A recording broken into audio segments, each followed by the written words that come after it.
नमस्कार. महाराष्ट्रातील तमाम माता भगिनींचे आपल्या चॅनलवरती सहर्ष स्वागत आहे. लाडक्या बहिणींसाठी मोठी खुशखबर, आनंदाची बातमी या ठिकाणी आलेली आहे. जून हप्त्याबद्दल मोठी अपडेट्स या ठिकाणी आलेली आहे.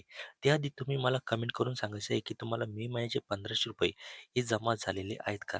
कारण की ज्या लाडक्या बहिणींना मे महिन्याचा हप्ता भेटलेला असेल, त्याच लाडक्या बहिणींना इथे जूनचा हप्ता जो आहे ना, तो इथे भेटणार आहे. त्यामुळे कमेंट करा. जर पैसे आले असेल तर हो पाठवा. जर आले नसतील तर नाही म्हणून नक्की पाठवा.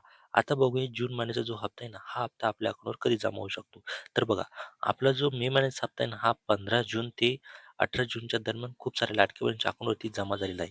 जिरामध्ये सांगितलेलं होतं की 12 ते 15 जूनच्या दरम्यान जमा होईल. परंतु प्रत्यक्षात 15 जूनपासून हा जो हप्ता आहे ना, हा हप्ता जमा होण्यास सुरुवात झालेली आहे. तर आता जो जून महिन्याचा हप्ता आहे ना, हा जून महिन्याचा हप्ता येत्या आपल्याला जुलै आठवड्याच्या 15 तारखेच्या आत इथे जमा होण्याची दाट शक्यता इथे वर्तवण्यात येत आहे.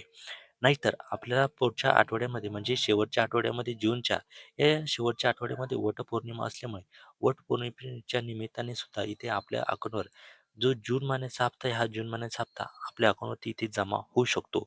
हा फक्त एक अंदाज आहे.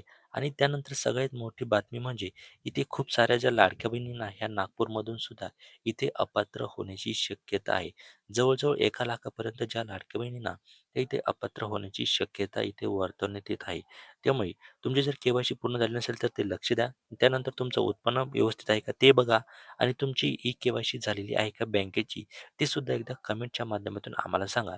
जेणेकरून आम्हाला तुमची जी डाऊट आहे ती कळेल. तुमच्या काही समस्या असतील तर त्या सुद्धा तुम्ही आणखीन आम्हाला विचारा. भेटूया एका पुढच्या नव्या व्हिडिओमध्ये. तोपर्यंत धन्यवाद.